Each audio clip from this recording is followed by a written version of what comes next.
so guys अहिले चाहिँ नि आर्मी गाडीले यत्रो घिसारिसक्यो कि आज चाहिँ है भाइ भनिदिनु न आज चाहिँ आगे कहाँ पुगिसक्यो है हामीले हामी जाममा पारिरहेको छ 10 मिनेट कति भइसक्यो जाममा परेको बाटो सानो रहेछ हजुर गाडी ठुलो भयो हजुर हो ठीक छ दाइ तर बढाउँछ बिस्तारै बिस्तारै बढाउँछ यसरी पर्दाखेरि चाहिँ दिनभरि आफूले लगेर हिँडेको गाडी मान्छे हुन्छ नि त्यसले कुटेर छोडेको जस्तो हुन्छ बेलुका सुत्दा चाहिँ क्या 10 वटा जस्तो यस्तो अगाडि पसेको छ भने नि यस्तो जाम हुन्छ कि अन्त आमामा तपाईँले त हजुर सो गाइस अहिले सुकिया बजारमा अहिले टक्क एउटा आर्मी गाडी अगाडि जाँदैछ गाइस हो त्यसको पछि पछि अब त पाकिस्तान र इन्डियाको लडाइँमा लगेको जस्तो भएर आएको छ हामीलाई पनि हेर्नुहोस् न पछि पछि भाइहरू पनि हाँसे त हो के रमाइलो लाग्यो हाँस्ने कुरा गरेँ क्या मैले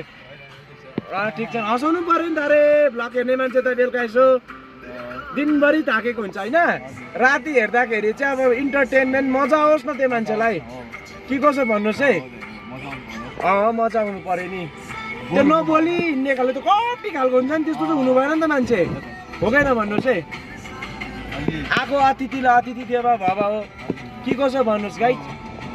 आफ्नो दाजुभाइलाई पनि गाई चाहिँ भनिदिन्छु या भनिदिउँ है अब जाँदैछौँ हामी दार्जिलिङ ट्रप यो भिडियो चाहिँ तपाईँको गाइस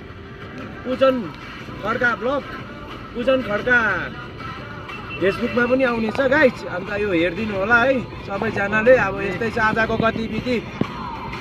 जन्मिने बित्तिकै मान्छेले पनि लुगा लाउँदैन गाइस होइन मेरो पनि प्रोसेस हो यसरी आफूसँग आएको मान्छेलाई देखाउँदै यसरी भिडियो बनाउँदै के कसो राम्रो दाइ राम्रो अरे यस्तो छ नि त पछि त फोनमै हिँड्नुपर्छ नि त यसरी भिडियोहरू बनाएको छ नि त मान्छेले पनि हेर्नु पाउँछ अरूले पनि सोसियल मिडियामा होइन त्यही भन्छु गाइस म चाहिँ हो एभ्रीवान अब गुड इभिनिङ अब किनभने इभिनिङ टाइम पनि भयो गाइस आजलाई यति नै मेरो भिडियो